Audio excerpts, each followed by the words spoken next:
I just don't know what this guy's doing. For those of you who think that I'm a shill for Sheriff Chris Nanos, just listen to me closely. This guy needs to take his foot out of his mouth, needs to stop talking to the media. He needs a professional communications director. He needs to just stop. He's added more fuel to the fire, and I mean, as much as I want more attention on the Nancy Guthrie case because I want it to stay alive, I just want him to shut up, man.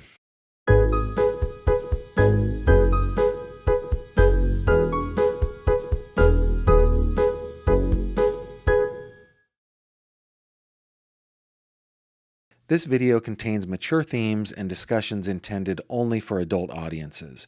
Viewer discretion is advised. Hello there, my friend. Welcome to another true crime conversation with me, Gavin Fish. So glad you're joining me. Please tell me in the comments where you're joining me from. I don't know, it just tickles me to know where everybody is from. Bonus points if you if you tell us in a creative way. Now, here's the thing that I have found over the last couple of weeks doing it this way. I'm not able to solve any of the riddles, so extra bonus points if you can make it easy enough for this guy's mind to figure it out on the fly without Google. Hey, if you'd like to cut past the fluff and sensationalism in true crime, this is where we do it. Of course, we are talking about the missing persons case of 84-year-old Nancy Guthrie, who was last seen on January 31st of this year. She's been gone a month and a half. She is the mother of Savannah Guthrie, who, for those of you who don't know, here in the States is a rather famous person as a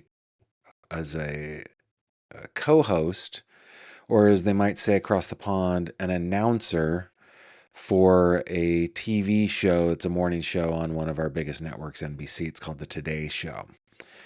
And I'm sure that a lot of the press surrounding this case has to do with the fact that it's Savannah Guthrie's mom, but also it's very odd here in the States for an 84-year-old woman to be kidnapped, to be taken away, absconded in the night. It's just weird. I think that most of us are kind of feeling like, I mean, we're hoping against hope, of course. We don't want this to be the case, but I think we're all pretty much there, right? This was a woman. This is a woman. See, I'm already speaking in the past tense. Not cool, Gavin. Take two, Javi. Take two. This is a woman who is 84 with heart conditions, with a pacemaker, requiring some heart medication.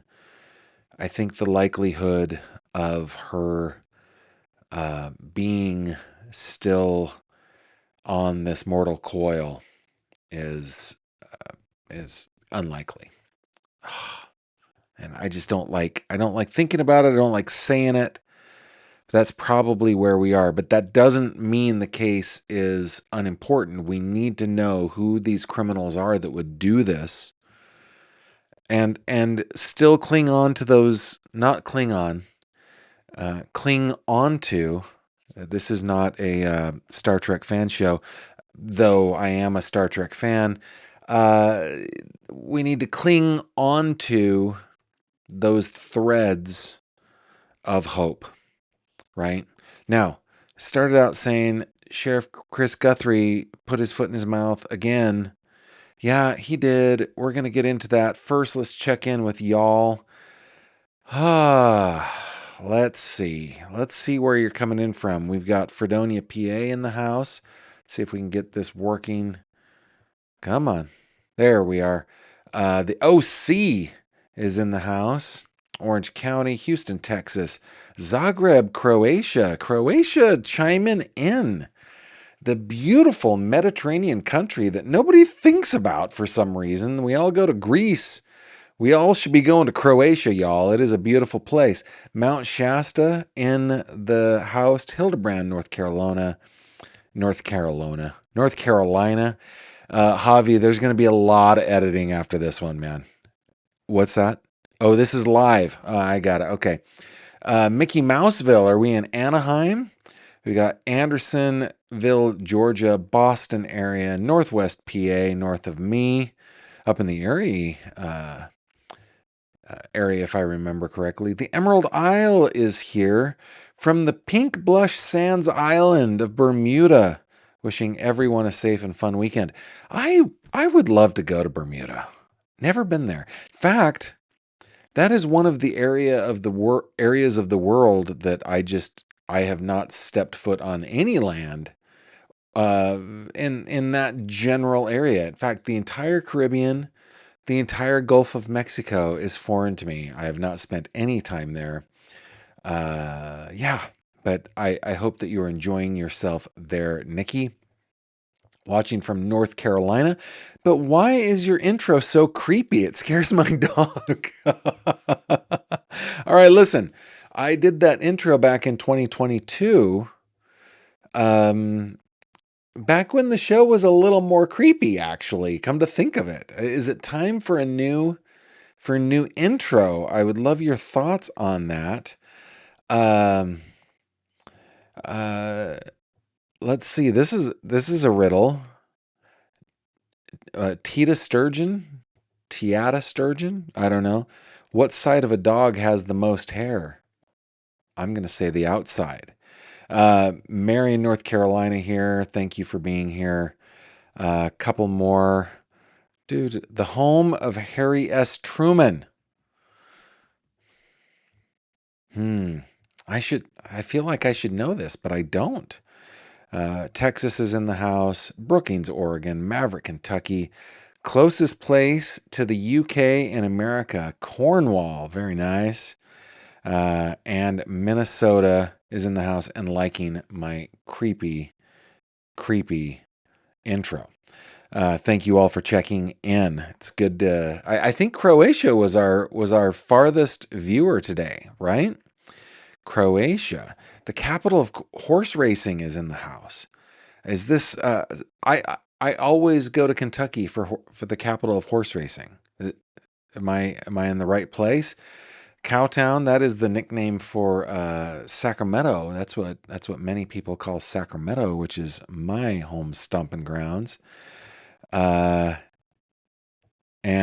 did I get it right? Is it Kentucky? I think it is. Okay.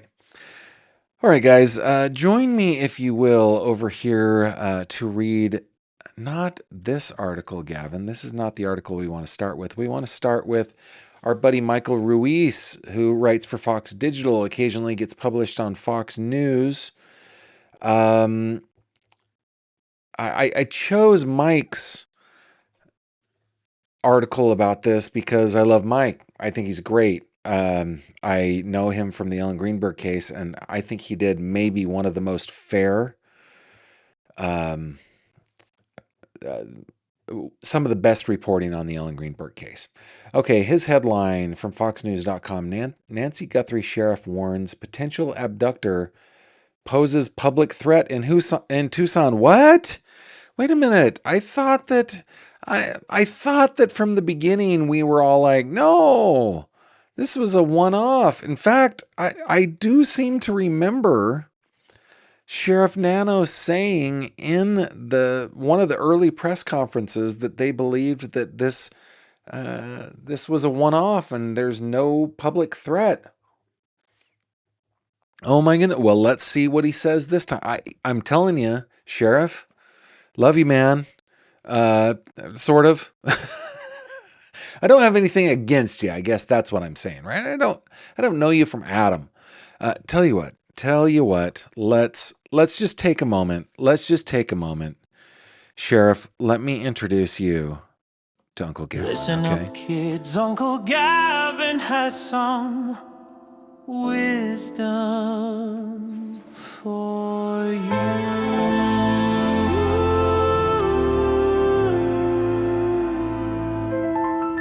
I feel like I'm wearing the wrong glasses for an Uncle Gavin segment. Hang on. Headphones. Hold on. Yeah. All right. All right, kids. Uncle Gavin here. Sheriff Guthrie, listen. You're making it hard on yourself and you're making it hard on everybody. You just need to hire a professional person to talk to the media about the case. Because you're taking us on this like boomerang, swingy, back and forth, ebb and flow journey. And we're confused, man. We're confused. So if you're going to lead the kids on a little hike, you got to know where you're going. That's what you need to do, Sheriff. You got to know where you're going. Now, I understand. I'm going to give you the benefit of the doubt. It's an investigation. You probably don't know where you're going. Like, it takes a while. I get it. I get it. That's why you need a professional, okay? We don't want to do this off the cuff. I know you're a politician. You want to get out in front of the cameras. I get it. But man, you're making it hard on us. That segment was brought to you by Uncle Gavin. Okay. Pima County Sheriff Chris Nanos says the suspect behind Nancy Guthrie's disappearance could, quote, absolutely, close quote, strike again. Absolutely? I should show you guys the article that I'm reading from. Warning of a continuing public safety threat 40 days after she vanished and offering few new details about a possible motive. Quote, criminal minds are criminal minds, close quote, he told NBC, where Guthrie's daughter Savannah Guthrie co-hosts the Today Show. Nano said he has an idea of the motive behind Guthrie's kidnapping. Oh, good. Good. Sheriff, you've got an idea of what the motive is. Good. Okay. But declined to share it publicly. Son of a... Come on, Sheriff. You're killing us here, man.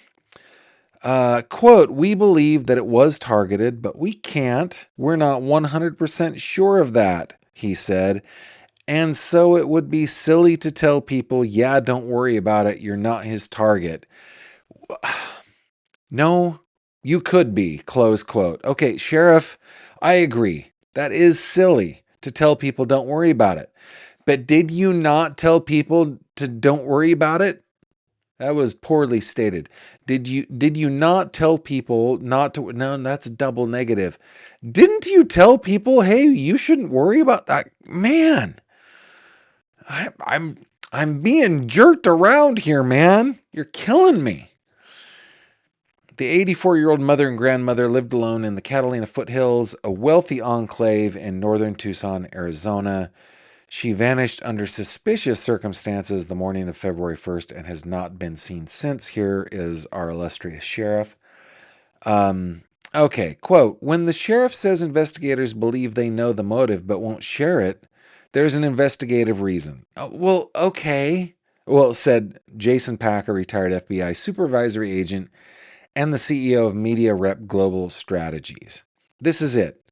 You don't hand the suspect a roadmap of what you know. Okay, fair enough. But why say anything at all? Hey, we have a great... hey, everybody, we have a great idea on the motive, but I'm not going to tell you. How about you just shut up? Gavin, you need to calm down. Gavin, take a sip of delicious reverse osmosis water from your Dill Hole coffee mug. So good. The Dill Hole coffee mugs, by the way, are available on my website, gavinfish.com, right there in the swag store. There's a link in the description down below. Listen. Okay, I'm calm. I got my drink. I'm going to take some deep breaths, lest I yawn, not out of tiredness, but out of lack of oxygen. All right, continuing the quote from Jason Pack, this is it. You don't hand the suspect a roadmap of what you know. Yeah, we already said that, Gavin. Come on. Javi, there's going to be so much work after the show. However, the suggestion that the perpetrator could strike again complicates things, he told Fox News Digital. Okay, this is Pack speaking. Quote, once you put that out there, every person watching wants to know who's at risk and what they ought to do about it, Pack said. If you can't answer those questions, You probably shouldn't lead with that statement. Well, hallelujah. Hey, Sheriff Nanos, here's an idea. Sorry, give me a second. Give me a second. We won't do the music. Sheriff Nanos, Uncle Gavin here. Who am I kidding? Of course, we're Listen doing up, the music. kids, Uncle Gavin has some wisdom for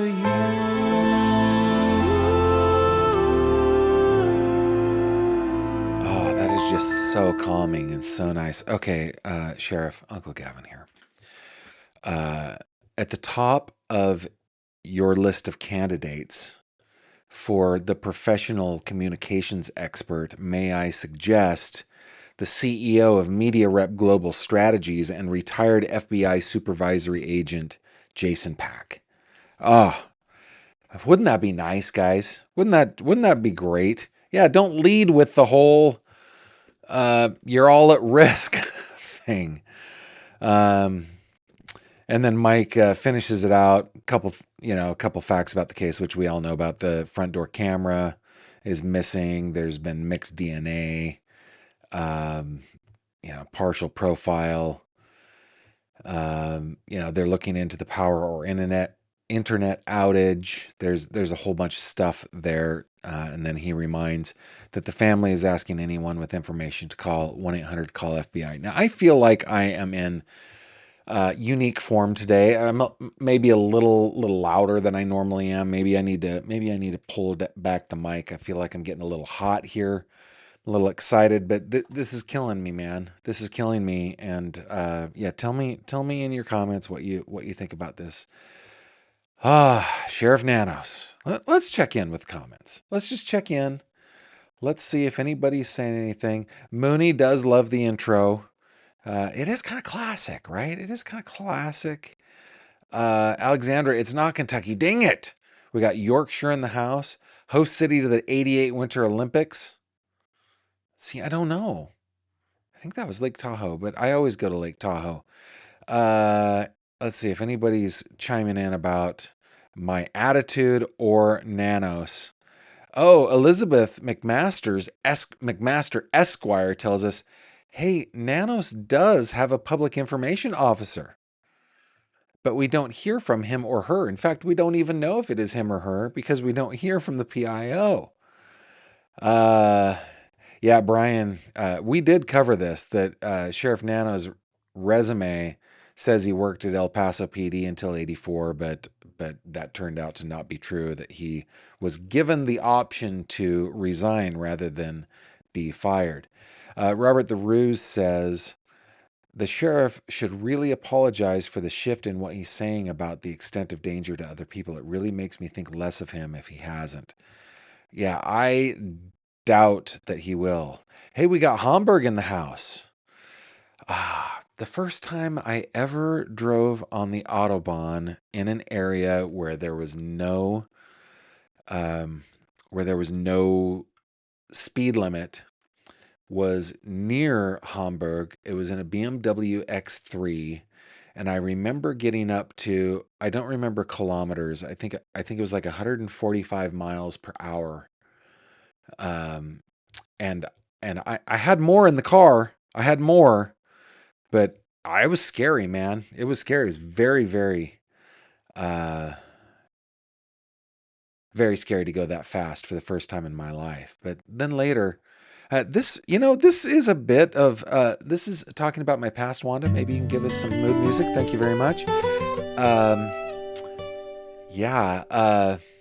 But later on, as I spent more and more time in Germany, including driving on the Nürburgring, I got to go even faster than that. It was really fun. Welcome, Astrid, from Hamburg. Glad you're here. Catching a live at work in Central California, home of Victor E. Bulldog. Oh, Fresno? I don't know. Aunt Tiss says, love when Uncle Gavin comes for a visit. Also, I think getting fired up over this nonsense is absolutely justified in my opinion. Oh, okay, good. I'm glad. Glad it's not just me. Yeah. Second largest by population city in Canada. Dang it, I don't know. I don't know.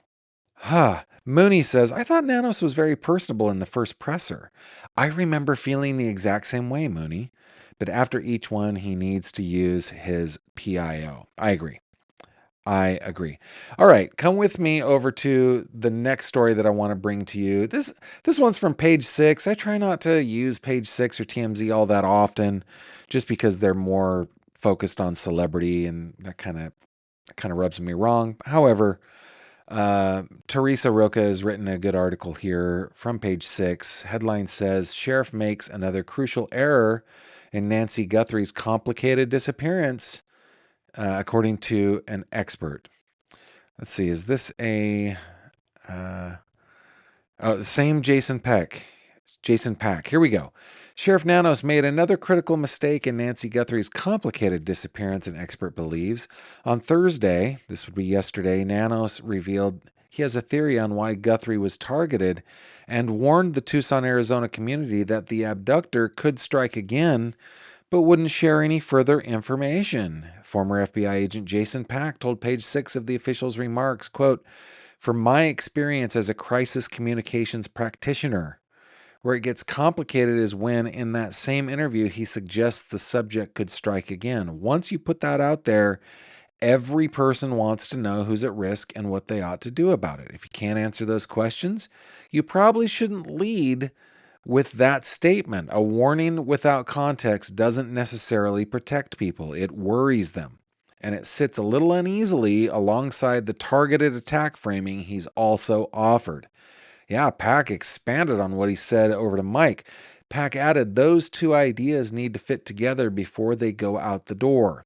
Pack explained that in a case of this magnitude, the sheriff's office and FBI work together, with the latter bringing resources to the table that no county sheriff's office can match on its own. These are all quotes. When public messaging is coordinated and coming from one unified voice, it tells you the joint investigation is firing on all cylinders. When statements get out ahead of that coordination, it raises questions about where the seams are. Oh, and look how Page Six properly used quotations. Continuing the quote, I hope those seams are tighter behind closed doors than they may appear from the outside.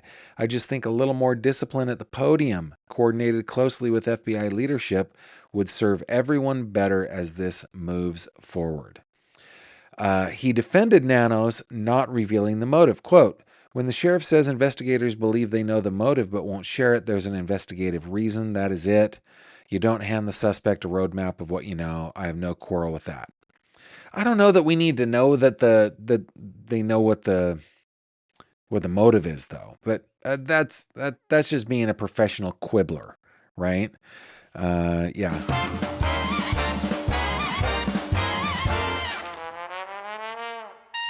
Professional quibbler here. That's who I am. I'm a professional quibbler. Despite Nano's statement, Pack acknowledged the high-profile investigation is one of the hardest things a law enforcement leader can face. So use the FBI, man. Nobody gets everything right under that kind of sustained pressure, and I respect the weight he's carrying. Well, that's extending some grace, Mr. Pack. Good. Pack's hope is that Guthrie's grieving family, including daughters Savannah and Annie and son Cameron, has a dedicated point of contact inside this investigation who is keeping them informed and walking alongside them through every development. On Thursday, Nanos told NBC News it'd be silly to tell people, yeah, don't worry about it, you're not his target. He urged others not to think for a minute that because it happened to the Guthrie family, it's safe for everyone else. Dude, if you want a how-to pamphlet on worrying people, you did exactly that, Sheriff. He continued that while authorities believe Savannah Guthrie's mom was targeted, they are not 100% sure of that. Blah, blah, blah, lots of missteps. Let's see. Oh, this is something I didn't know. Bezalel Ethan Raviv, the CEO and founder of Lionsgate Network, a crypto recovery service with expertise in blockchain forensics, told Page Six that authorities have deposited a small balance in the alleged ransomer's Bitcoin account to ultimately lead to his location. A ransom note at the start of the investigation demanded $6 million in Bitcoin be sent to an address in exchange for Guthrie's release by two different deadlines, but both of them came and went. Yeah. Okay. So that is the page 6. Now, this from Wonderwall. This I found interesting, and I did not catch the Brian Entin video from, I think, 3 or 4 days ago that this article is based on. But the headline says, evidence reveals Nancy Guthrie likely wrapped up and carried out of home. This is the first that I have heard about this kind of idea, right? This is written by the Wonderwall.com editors. Blood droplets found outside of Nancy Guthrie's Tucson, Arizona home. Let me just see if I have a better picture of that here real quick. I feel like yeah, I've got it kind of zoomed up there. This was on News Nation, if I remember correctly. This was taken by Brian Entin or his producer. But okay, going back over here. Blood droplets found outside of Nancy Guthrie's Tucson, Arizona home could reveal new clues as to what happened to the ailing 84-year-old amid her terrifying abduction. In the wake of her disappearance, a former FBI agent has claimed the pattern of the blood spatter. Do you guys remember when I used to say splatter? Oh, I was such a kid back then. But you corrected me, it's spatter. Suggests she likely did not walk out of the house on her own, Wonderwall.com can report. Retired Special Agent Maureen O'Connell noted the placement of the drops on the front porch tiles, pointing out there were limited amounts of space between them. Quote, I doubt that she walked out because there were no voids, O'Connell told Brian Entin. So let's say the pattern of the blood is concentrated here, but the sphere is this big, it's round. You would have a void here and there from one foot or from another foot or from something, she explained to Brian. There don't appear to be any voids. Let's go take a look at this real quick. I might be able to zoom out. Yeah, I think I can. Let's see. Let's see if I can. Man, I guess that's the extent. That's probably the best shot. Now, there are a couple voids that I see, but I'm not an expert, right? I don't know that these would be voids because a foot was in the way and the blood was dropping on the foot. I don't know. That one kind of up in the upper right-hand corner kind of looks like aspirant to me, but I don't know. I should talk to Joseph. But anyway, okay, continuing Ms. O'Connell's quote, in my mind, she's wrapped up in something and they're carrying her out, O'Connell said. According to a forensic pathologist who examined the crime scene photos, Nancy was most likely actively bleeding from either her hands or face when she was taken. This is Michael Baden. Quote, the nature of the blood spots with little pale centers or donut shapes is typical for drops that come from the nose or mouth because they're mixed with air, famed forensic pathologist Michael Baden previously explained to Fox News. Baden also claimed the blood was not spilled in a normal way where it, quote, could be covered up or have iodine or bandages put on it, close quote. As Dr. Baden told Fox News, quote, these are not innocent droplets. From the shape, number of droplets, and the place of the droplets outside the house on the porch, they are entirely consistent and indicative of occurring during an abduction, close quote. Despite the ominous clues found in the blood patterns, forensic certified bloodstain pattern analyst Jeffrey Gentry, so he's a forensic certified bloodstain pattern analyst. What a title. It has a hyphen in it. You know he's important. A forensic certified bloodstain pattern analyst Jeffrey Gentry said it's unlikely Nancy suffered a more serious injury. Quote, nothing I'm seeing would indicate that this person has a traumatic injury like a gunshot wound or a stab wound. Close quote. He told legal commenter Nancy Grace. These are all large volume stains that are going straight down, he said. Then, there's DNA evidence, yada, yada, yada. So, yeah, a little bit more coming out in the case that I hadn't considered before. Let's bring up a photo of Nancy, go over to your comments here, see what you guys are saying.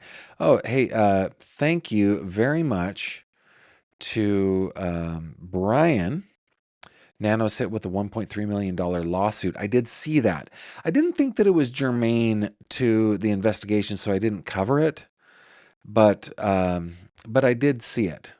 And sheriffs and police departments, they're sued all the time. So that one, yeah, I don't know. Missouri is the home of Harry D. Truman. Thank you very much. Haley asks, Gavin, do you have a theory about what happened? I think that she was targeted.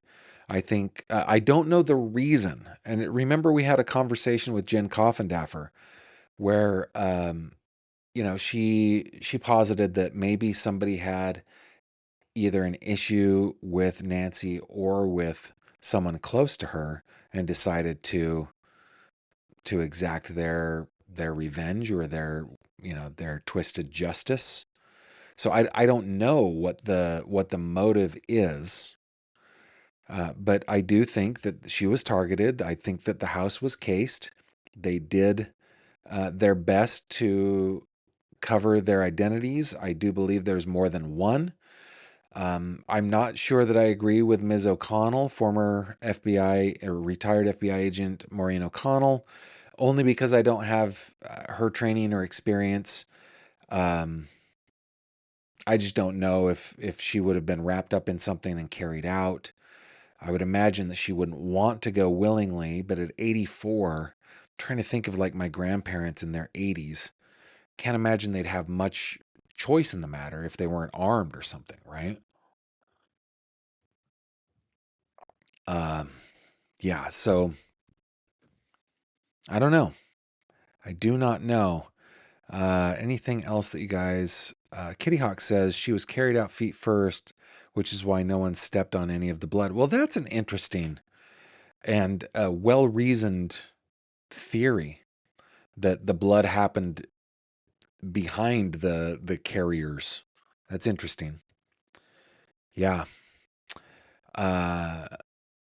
Wanda, guys, this is another Wanda. There are more Wandas in the world. This is not my music director, Wanda. This is Wanda Barrett, 4343. And Wanda, welcome to the show. Thank you for your comment. Wanda says Nanos needs to let it go. He has really done a number on this investigation. He needs to step away. Let's see. Elizabeth McMaster. I am learning she was targeted by an SATG.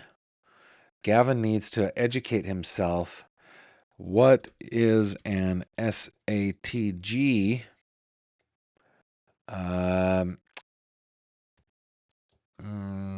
Crime? What is this? Not an SAT, an SATG. South American Theft Group? I don't know. And that is why the public at large could be a danger. So are you talking, Elizabeth? Okay. Kitty Hawk says SATG are burglars and thieves and cat burglars. Okay. I didn't know what that was. Thank you. South American Theft Gang. Okay. So somebody coming up from Mexico, something like that, or that, they could have immigrated here or whatever, they're based here. They went into a rich neighborhood, kind of cased it to see what they could get, didn't think that she was home, that kind of thing. Maybe it was accidental. I don't know. Perhaps. It's an interesting theory. Let's remember, though, guys, that theories are theories, right? They're not facts. We don't need to be spreading them as facts, but I do appreciate how you put it there. Like, I think, I'm learning. She was targeted by an SATG. Don't know how you're learning that, but that's yeah. Oh, this is interesting. They have targeted professional ball players. Interesting. Interesting. Tina May, why isn't anyone coming to claim that money? Also a good question. Very, very good question. And interesting to think about that. I mean, well, Jen Coffindaffer, when we talked, she talked about, maybe they're over the border in Mexico already. And yeah. Hello from Corey Richens, current city of residence. That's not Francis, Utah, y'all. I believe her city of residence or her home away from home right now is the Summit County Jail. That's funny. Oh, leaning, not learning. Thank you. Thank you, Elizabeth. You're leaning. I'm leaning. Maybe Gavin needs to go back to grade school. I'm leaning. She was targeted by an SATG. Thank you. Thank you very much. Okie dokie, guys. So that's where we are. I mean, in summary, I think Nanos needs to use his PIO. I think he needs to turn it over to the FBI. I think he needs to shut up. I think he needs to stop with, the politician-like press gaggles and direct one-on-one interviews. I think he just needs to stop and just let the investigators, hopefully led by the FBI at this point, do their investigation.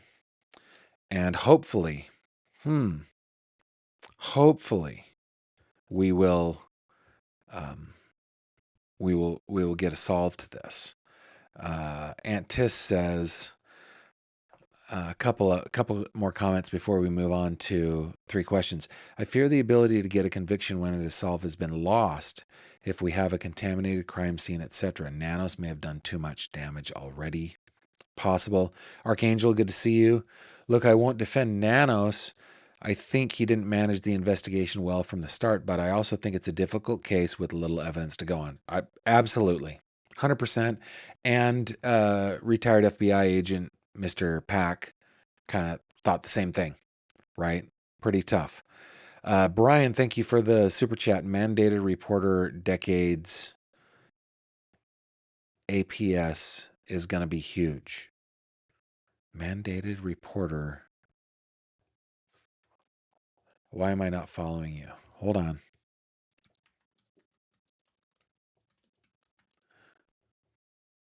Oh, Adult Protective Services. Thank you. Thank you. Mandated reporter APS is going to be huge. Yeah, there might be some changes coming because of this. 100%. Yeah, thank you, Dana. Appreciate that. Let's see. Anything else? Brian says, I feel a sibling filed an elderly abuse report. Yeah, strange case, guys. Okie dokie. Let us move on, shall we? It's time. It's time. We don't want to go long. We're going to get into it. It's time for 3 questions. Here we go. It's 3 questions with Gavin Fish. Okie dokie, guys. In the 3 segments question, I answer your questions that you send in to me, 3questions@gavinfish.com. That's the email address, 3questions@gavinfish.com. Can I just beg of you, just please, make your questions brief. Make them short. I will do my best to answer. Well, I promise I will answer all of them. And I will do it to the best of my ability, not shading my answers or or being elusive in any way. I will answer them, but I reserve the right to do it in the order in which I see fit. So that's what we're doing. I will answer 3. You can send them in to 3questions@gavinfish.com. You can send in hundreds at a time, but make each question kind of small so it can fit on the screen. Okay, that's all I'm asking. Make it pithy. Make it brief. Okie dokie. First question comes to us from Ria. Can you talk about any of the interesting or unusual cases you've written about in your newspaper job? Sure. Let's think. See, I don't just write about crime, though that is kind of the main thing. Let me think about just an interesting or unusual story that I've written. Actually, this is one that has been happening this week in Venango County, Pennsylvania.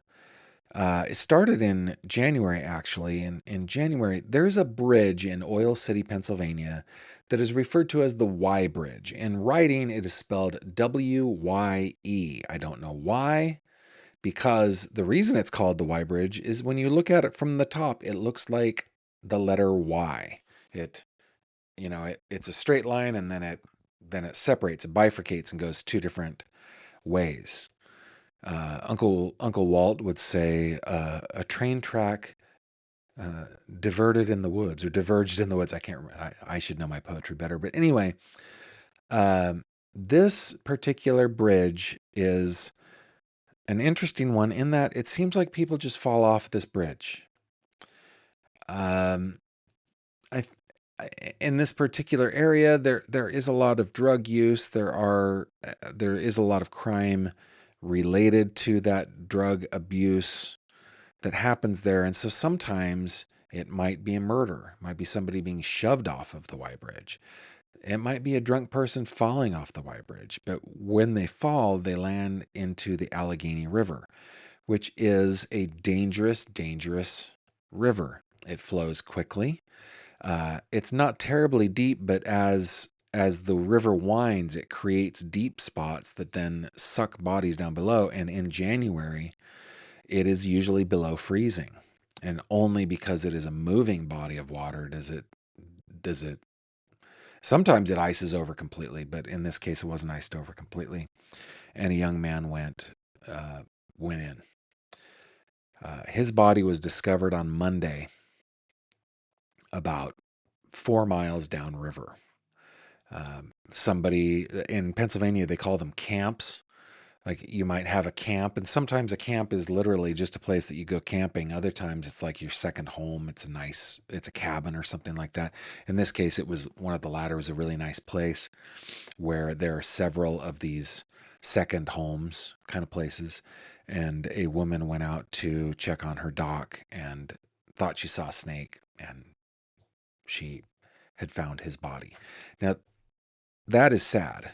Uh, the interesting thing is I talked to the mother of the victim of the fall, and she believes that her son was pushed. She believes it was a hate crime because he's gay. She believes a whole bunch of things.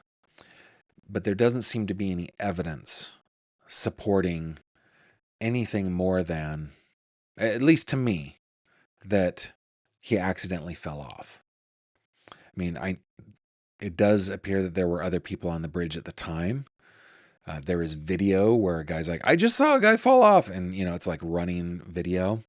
So those are interesting cases to cover because you're talking to first responders, you're talking to state police, you're talking to witnesses, people who have may have witnessed him fall or may have witnessed the discovery of the body. You're talking to coroners, you're talking to the family members. And so they're very interesting. It's actually very hard to stay completely neutral to the story and report it as here is the story, right? Here are the facts. It's very difficult. It's hard not to get pulled one way or the other.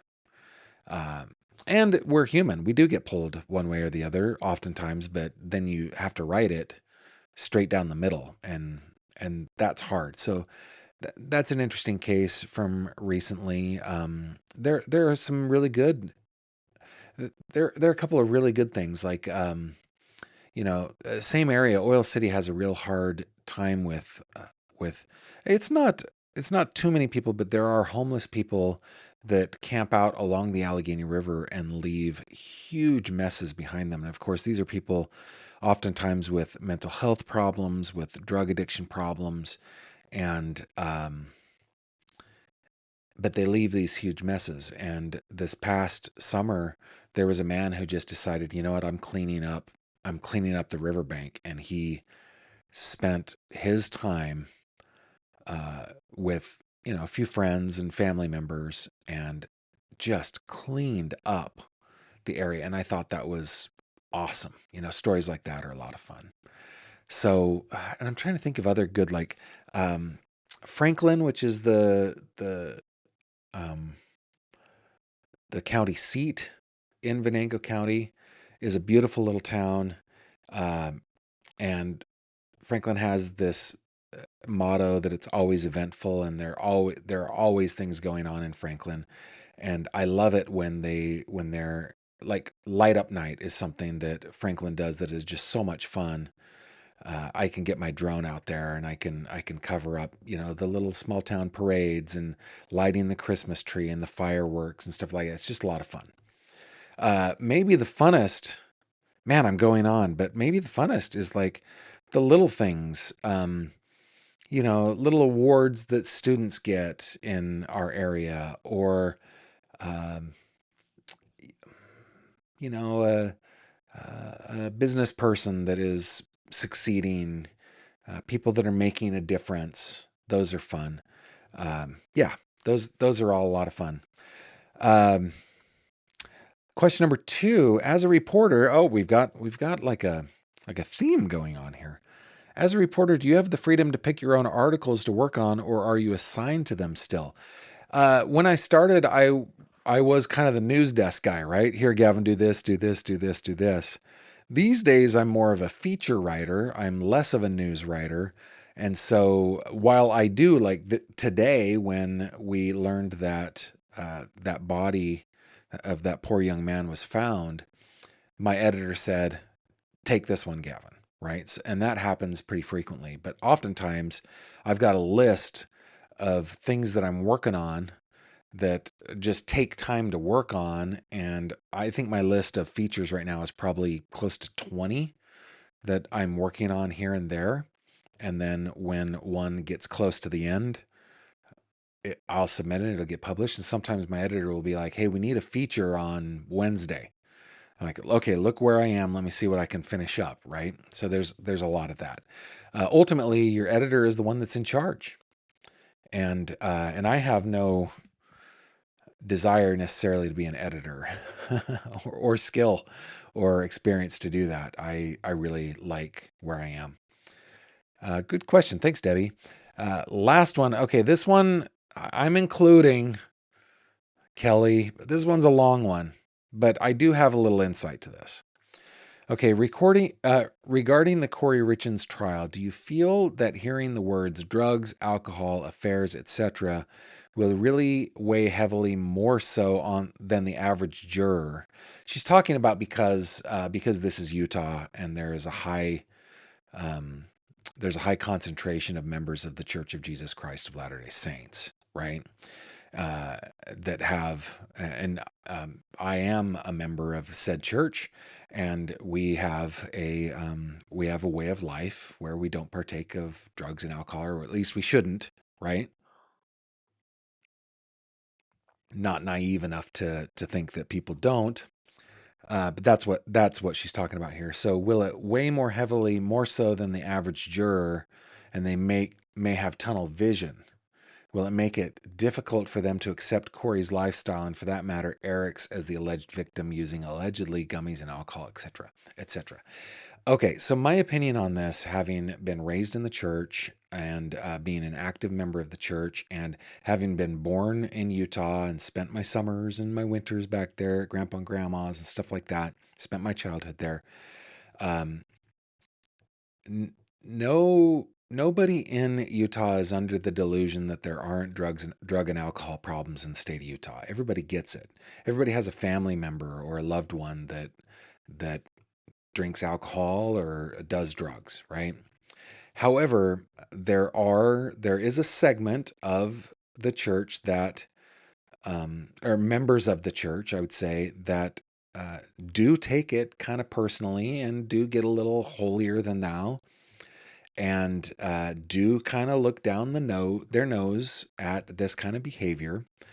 Uh, so yeah, I think that it's possible that on the jury that there are one or two or three or 12 of those who may hold it against Corey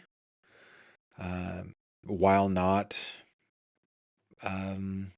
condoning Eric, right?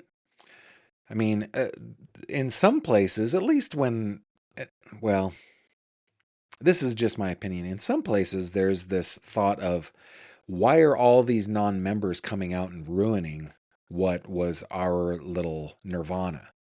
And I kind of feel that for my hometown, right? My hometown of Peoa was all of about 200 people. And when all of the rich and famous started building up Park City, which was nothing more than a mining town, a coal mining town when I was a kid, when they started building that up, when Robert Redford built Sundance, and then Jackson got overcrowded, they started building up Park City. It started driving up real estate prices, and it's just like it's not even the same place anymore. And it's sad because it used to be just this beautiful little idyllic valley up in the Uinta Basin that you could go to and kind of escape the rest of the world. And now there are multi-million-dollar homes all over the place, and you can tell how I feel it, right? So there is this feeling that, like, why are there so many people coming out here and ruining our little idyllic place? So could it happen? Yeah, and I think that murder being the first of the grave sins, it'll probably weigh heavier on Corey than on Eric. So while the defense is signaling to the world that they think that the prosecution has not proven their case beyond a reasonable doubt, I think that very attitude that may be there in some jurors may overcome that. Now, it might be overturned on appeal, but if it's overturned on appeal, where does it go to? It goes back to the very same county for a new trial if they do that, right? So, yeah, I guess it just depends on.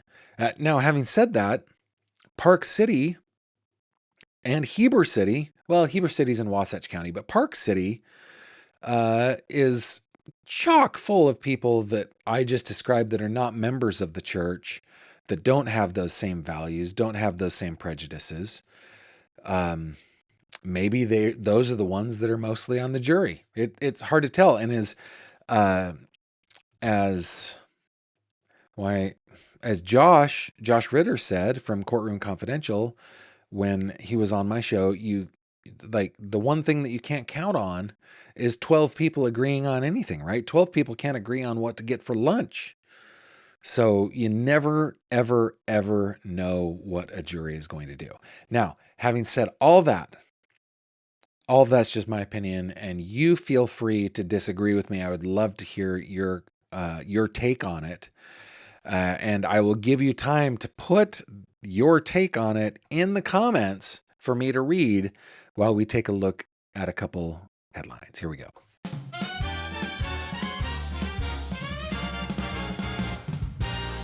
True crime headlines. Okie dokie. This first one is from the ridiculousness desk. I don't know even why. I don't know why. I don't know why I even looked this one up, but I did. And we're going to get into it. This is from timeout.com, written by Jerish Lopez, or Garish. I think Garish would be with an A. Jerish Lopez. When is the Luigi Mangione musical opening in New York City, and what is it about? I'll tell you what it's about. It's about craziness. Okay. Luigi Mangione is making headlines again, and this time it's in the form of a surreal, darkly comic prison musical. Luigi the Musical, a satire inspired by the man accused of killing United Healthcare CEO Brian Thompson in 2024, ran to sold-out crowd in San Francisco last year. Of course it did. You know, I do my my share of jocularity, right? I totally do. And my motto is that we take crimes seriously. We take victims seriously. We take victims' families seriously. We don't take ourselves seriously. But this one, it's not cool, man.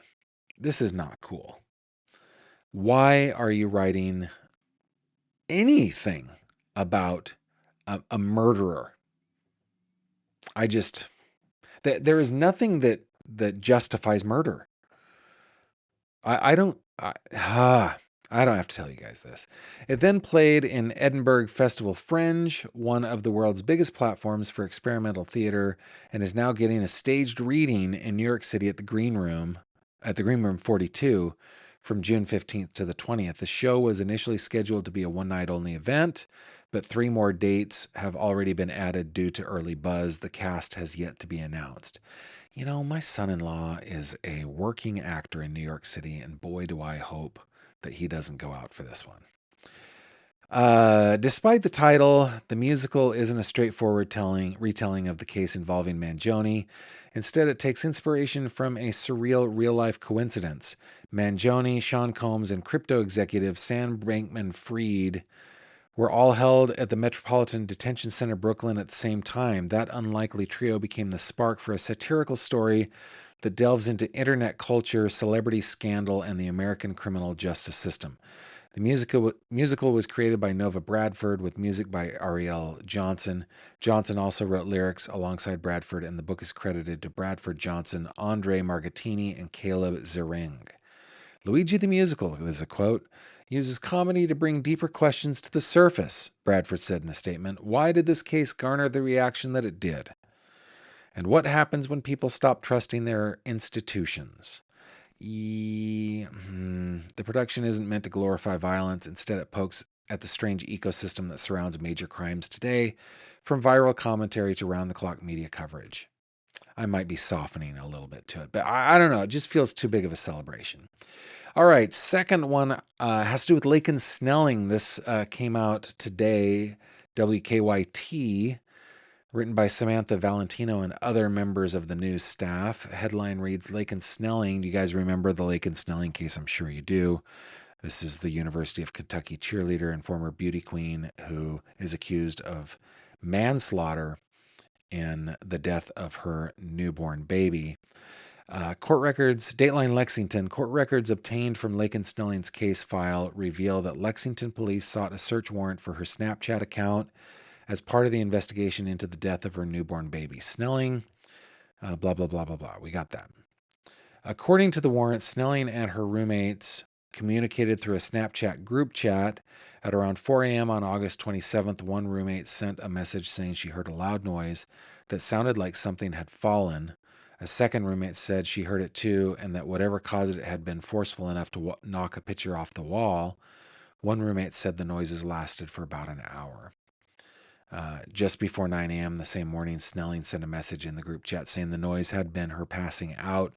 She added that she had not been feeling well and had not eaten, said she was going to get checked out by a doctor. This is all information that we knew. But yeah, that article was written today. I think we knew all that stuff from the affidavit of probable cause, but I did request the search warrant. I haven't gotten it yet. Last one has to do with Monique and Spencer Tepe. This from the Columbus Dispatch, written by Bethany Bruner. Wineland Park home where Tepe homicides took place listed for sale. Spencer and Monique Tepe's home on the 1400 block of North 4th Street went on the market March 11th, according to a listing on Zillow. The asking price for the 4-bedroom, 4-bathroom home is $775,000. The home has more than 2,500 square feet of living space and 3 levels, including a finished lower level. This is blowing my mind, and I'm sorry that this is a bit of a tangent. Is it enough of a tangent to warrant theme music? Yeah, definitely.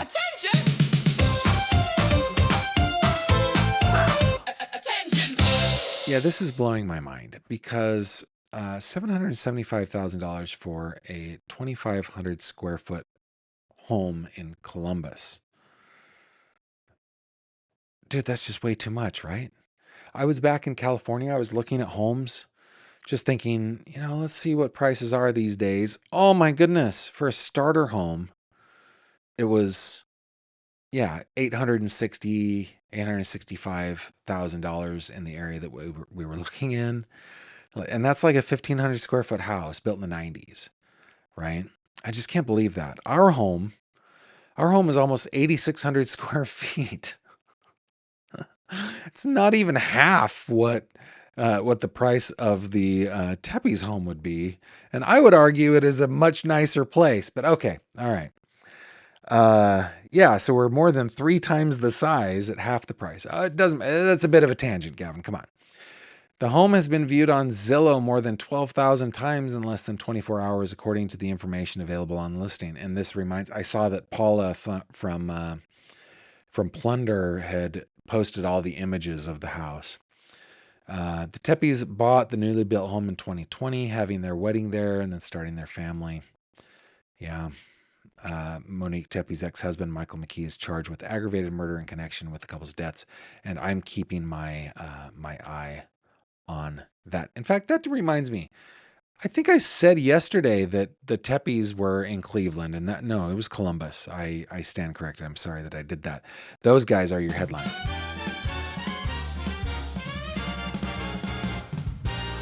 True crime headlines. Okie dokie. Let's see what we got going on here. Elizabeth, thank you very much. Welcome. Thank you for being a member. Thank you for supporting me, guys. There's so many different ways that you can support me. If you go to my website, there is a support me tab that you can go to, and I deeply, deeply appreciate the YouTube memberships, the Patreon support. Your patronage means a lot to me. I get the occasional PayPal and tip jar. Thank you very much. You can send a package to me. There's a P.O. box there. And of course, if you can, buy my Maud Autumn a coffee. That helps her. That goes directly to her. But Elizabeth, thank you very, very much for joining. I deeply appreciate that. Also, Jen St. Peter, thank you for gifting a membership. Looks like Aunt Tiss is the one that received that one. And Elizabeth, thank you for gifting another membership. Looks like Jiznit McCoy got it. So thank you so much. So glad that you guys are being so generous. Really appreciate it. Let's see. Gavin, did you see the family that cleaned up after the home? Yeah, I wrote all about it. I wrote all about it, and it was awesome. It was terrific. Couple more things. That sheriff is clueless. I'm sure he has a PIO, which he does. Diane Ferris says, Gavin, way too soon. Way too soon. I'm not sure what. Oh, I don't know. Okay. Probably the Luigi thing. Yeah. Luigi is a disgusting, dark, triad, spoiled, rotten brat demon, according to Kitty Hawk. Yeah, I don't like that at all. Venus says that his little fan club is disgusting. It was cold-blooded murder regardless of who the victim was. I agree. A couple of others down here. Just want to kind of scroll through. Autumn says mine was $40K for 5 bedrooms. Yeah. Because of where we live, which is delightful. Autumn and I live in the same town. Yes, Patreon is awesome, and I'm really glad for those of you who support me. This week I've noticed a big influence or an influx in that. Thank you so much. Patty says, I'm so glad they dropped the charges against the teenagers in the TP prank. It was the right decision. They should have never been charged in the first place. Wait a minute. TPing is a crime? TPing is a crime? I should be in prison for the rest of my life just for the crimes that I perpetrated between 1984 and 1995. There was a lot of them, and I kept the cheap store brand toilet paper companies afloat during that little more than a decade. Yes. Oh my goodness, guys, the T-Ping. Let me tell you. Wanda, I'm gonna need some nostalgic music for this one a little bit. Oh, the vibes, Wanda. That is so good. Guys, I lived in an idyllic place to have a childhood. And I know it wasn't the only one, right? I know that there are tons of terrific places to be born and raised, but I was raised in a place and time that was so much fun. Let me tell you this story, okay? In our little church family back in the day, we would TP people's houses not because we didn't like them, but because we loved them. It was a show that you were thinking about them. Now, so it was never mean spirited. We just did a lot of it. But there was one family in particular. I won't say their names, but everybody loved this family. Okay. Everybody loved this family a little too much. They got TP'd all the time. It was it was uncommon to see their house without toilet paper. Um, this, by the way, this is one of my oldest friends. And one day we're in church, one Sunday we're in church, and the dad of this family stands up. And in our church, we have a lay ministry, and he was our minister at the time. And he stands up and he, from the pulpit, states that he declares that there is a moratorium on toilet papering in the congregation. No more. No more of this. I am declaring it. No more toilet papering. I've had enough. And I understand where he's coming from. This is a good man too. Loved him, right? Loved his whole family. Well, all that did was basically invite hooligans like me and my brothers and my sisters to decide that we're going to go out there and we're going to get them. So, we go to the local grocery mart, and we buy the 48 pack of toilet paper. We wait until this was a Friday night or a Saturday night, if I remember correctly. No, this was in the summer. This was that night. This was Sunday night. So we we go and we get to their house, and it has already gloriously and masterfully been toilet papered. Like we weren't the first ones to think of it, but what do we to do? We added to it. We put every roll we had into their tall, fruitless mulberry trees. Oh, and we had good arms. We could chuck them high. We covered that thing. And then as we were sneaking away, another car was coming in with people that we knew that were there to do the exact same thing. I promise me, I promise you, I should be in prison. If this is a crime, just their house, just their house is enough for me to be sent away for the rest of my life. Jules and me says, sure you didn't TP something when you were home a few weeks ago. No, I didn't. I've got a bad shoulder at this point, and I'm old. I don't know. But if my children wanted to go TPing, I would be the driver for sure. I think that is one of the best ways of being a youthful menace. I think it is so much fun. Archangel says, I can't imagine you as a kid just throwing toilet paper. Guys, I can't even count the times that I did it. It was long before we could drive. We did it on bicycles. We I had a paper route, so I had a bicycle that had like two racks on it to hold the papers, right? No, on a Friday or Saturday night, we'd go get toilet paper and strap them to the racks of my bicycle. And with my friends, we would go and get the girls we had crushes on or whomever, right? That's what we would do. So, yes, that that is I did a lot of that as a kid.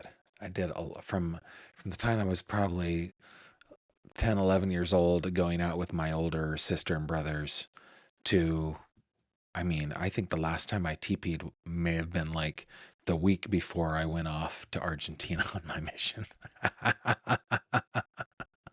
That was fun to think about. I haven't thought about that in a long time. Guys, thank you so much for spending some time with me. Remember that there's, and I deeply appreciate this. I know that you guys already know this. There's so many of you that support me financially and also support me by watching my videos and by watching all of the advertisements and clicking on some of them some of the times and sending me a PayPal or sending me a tip, sending me a package. I've gotten a couple of those, which are really awesome. And being a patron or a YouTube member, I deeply, deeply, deeply appreciate it. All of the ways to support me on my website, gavinfish.com. Also, if you click on the little fishy up here, that will take you to the fish tank where we hang out on Facebook. You're always invited to come and hang out with us. And this is the last live stream of the whole week. I'm going to take the weekend off. I hope you have a terrific weekend, and I will see you back again here on Monday. Until then, I bid you adieu, and I hope that you all take care of yourselves. Take care. Thank you very much for watching this video. If you liked what you saw, please consider subscribing. And if you have any questions or comments, please leave them below.